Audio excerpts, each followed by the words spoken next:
When we got that call, they just say, "Hi, is this Ashley?" And it's just like, yeah, like, how are you? Fine. What? Get it over with, lady. And then, she said our beta results and said, "You're pregnant." I just lost it. Like, just couldn't believe, like, I just out of my body, just couldn't believe that it had really worked. Pure joy was in that moment.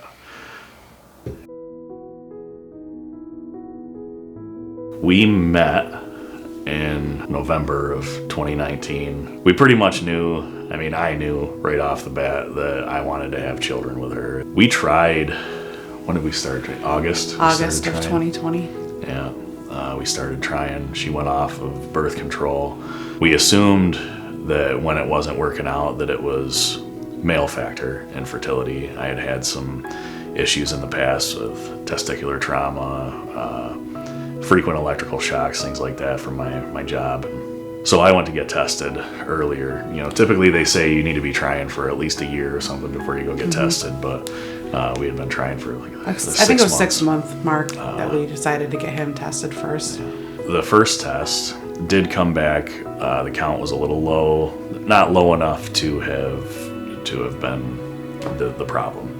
That we still should have been fine. So once we were about a year into it, I started getting testing done, and at around that same time, we reached out to CNY and scheduled our consult, and that wasn't until December. So this was in August. So in the meantime, I just started the routine testing, and we went to a different clinic just because time is of the essence, and you just didn't want to wait anymore.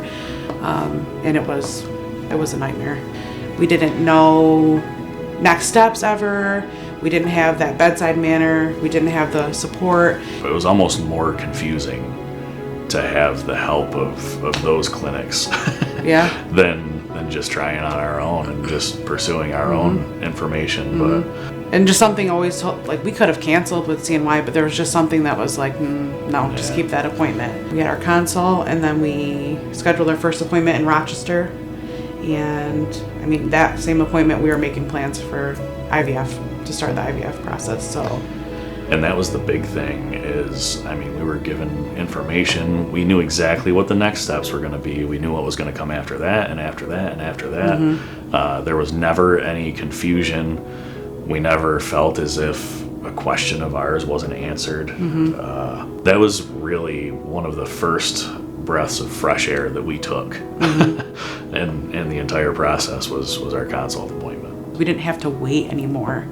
We were able to get right in and start the process. And Ashley, who's in Rochester, she was just, she was amazing. Yeah. Just such a good bedside manner, and there were tears from my side, and she was there with a hug.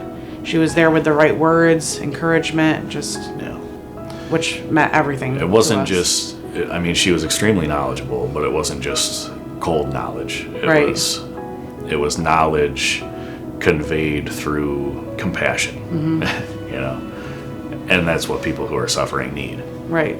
We never felt as if our experience was transactional. No. Ever. We started the IVF process mid-January of 2022. So started all the injections at home and monitoring. I think one of my fears was not getting enough eggs. I think I was 35, 36. Can play a huge role in how many eggs you end up with. So when we did our retrieval and found out after that we only got 6, I was pretty devastated. And then that weekend waiting for the call from embryology to see how many were mature and fertilized. We had 3 that were mature, and when we got the initial call the next day, they said 2 fertilized. So at that point, I was just kind of beside myself, feeling a little defeated, because I thought, all right, we're either going to end up with 2, 1, or none, by day 3. Day 3 rolled around. It was actually my birthday, and I kept refreshing the portal, refresh. And finally the results came in, and I called him down because we both worked from home, and just kind of held hands and pulled it up, and we found out that we had 3 embryos that made it. And I mean, that was probably a huge turning point for us, kind of just sobs of joy, because finally there's something existed in this world that was half of him and half of me. Yeah. And we gotten farther than we ever had. Yeah. There's still that anxious little voice in the back of your mind. Well, what if none of the three work, you know, Right. but you got to squash that as soon as that happens.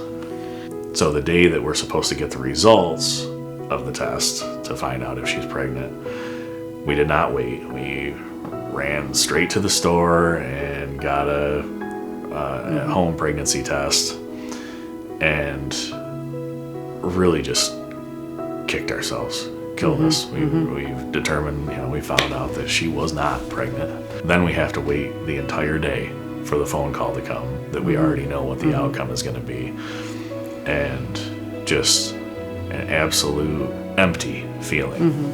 Emptiness is worse than disappointment, in my opinion. I mean, it's a huge mental battle going through that. It's not just physical. Like, I mean, there were times, I mean, he had to give me shots every day for a long time. And I don't know, some days you're just at your breaking point, like, I don't want to do this anymore. And, you know, it broke his heart seeing me that way, or having such a hard time with it. And if I were to tell anybody going through this or going through anything, is the secret to getting through stuff like that is just never let your partner struggle alone.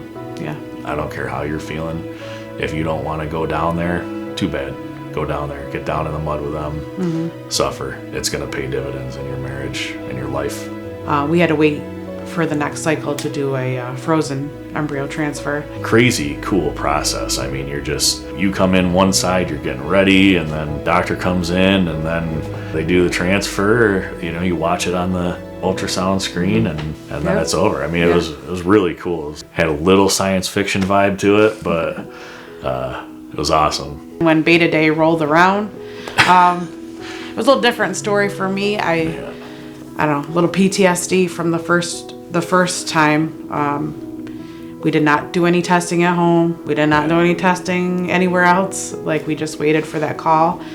And I was convinced that it didn't work again. And all day I was just defeated and just crying, and what are we going to do next? And when we got that call, you know, they just say, "Hi, is this Ashley?" And it's just like, yeah, like, how are you? Fine. What? Get it over with, lady. And then she said our beta results and said, "You're pregnant." I just lost it. Like, just couldn't believe. Like, I just out of my body, just couldn't believe that it had really worked. Pure joy was in that moment. So when it's time to graduate from CNY, like, I didn't want to leave. I wanted to stay. Like, have CNY monitor throughout the whole pregnancy. You know, I didn't want to go anywhere else. I would do it a million times. We were going to. Yeah. We had every intention of trying that third embryo, and even continuing on beyond that if that one didn't work. We knew that we wanted to have another baby. We started making plans for our wedding. And about 2 months before it, we found out that we got pregnant naturally. I mean, you know, you hear about it, especially if you listen to enough podcasts. It's a fairly common story. You know, people do IVF to get their first and then have another naturally after. Still, we didn't think it would happen to us. We were completely prepared to begin the IVF process again. We just wanted to get married first. Hope is your biggest ally. Yeah. Really. If you lose that, you don't have anything. You're not both going to have hope all the time, but as long as one of you does, there's always a chance. If I was younger, or if we'd met earlier in life, like, we'd have all the babies. Yeah, everyone. We would have all the babies, you know. And if that part of our story meant being at CNY, that's where we would be too. Yeah.